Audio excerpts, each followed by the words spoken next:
Okay, TNT Ginebra Game 1, no? PBA Commissioner's Cup Final. So, maganda yung plano ng TNT sa start, no? Inatake nila si JB tsaka si RJ na may dalawang fouls agad. Pero kagandahan sa game na to, uminit yung shooting ng Ginebra. Lahat ng players ng Ginebra na pinasok nag-contribute. Pagdating ng first half, buong first half maganda. Pero pagdating ng second half, nag-adjust ang TNT defensively. So medyo nahirapan yung Ginebra, no.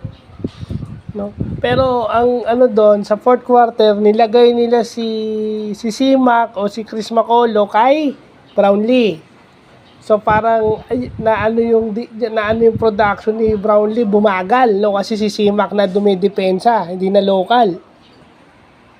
Ang kagandahan lang dito kasi masasabi ko dito yung chemistry ng Barangay Ginebra.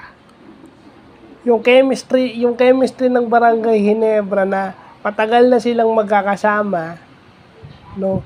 Yung nagpalamang sa Ginebra yung dalawang 4-point shot ni RJ, nanggaling yun sa picks, no, nanggaling yun sa mga ball screen offense. Yung isa doon galing kay JB.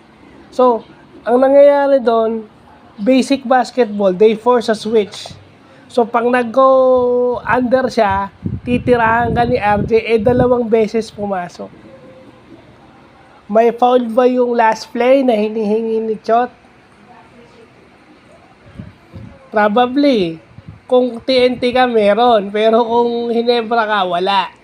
Pero kasi, bakit mo naman sususpendin yung referee? Halos wala ng oras. Hindi naman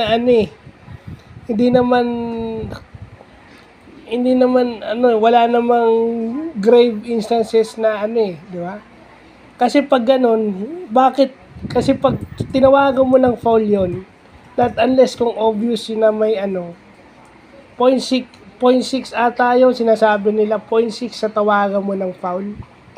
Parang mahirap ata, not unless kung talagang may intensyon na tatawagan mo ng foul yung kung may intensyon silang saktan yung player, yung sumasalo ng alley-oop, yung taong tumatalon at sumasalo ng bola. Kung may intensyon yung defender, nasaktan yung nag-alley-oop o yung sumasalo ng bola din, foul.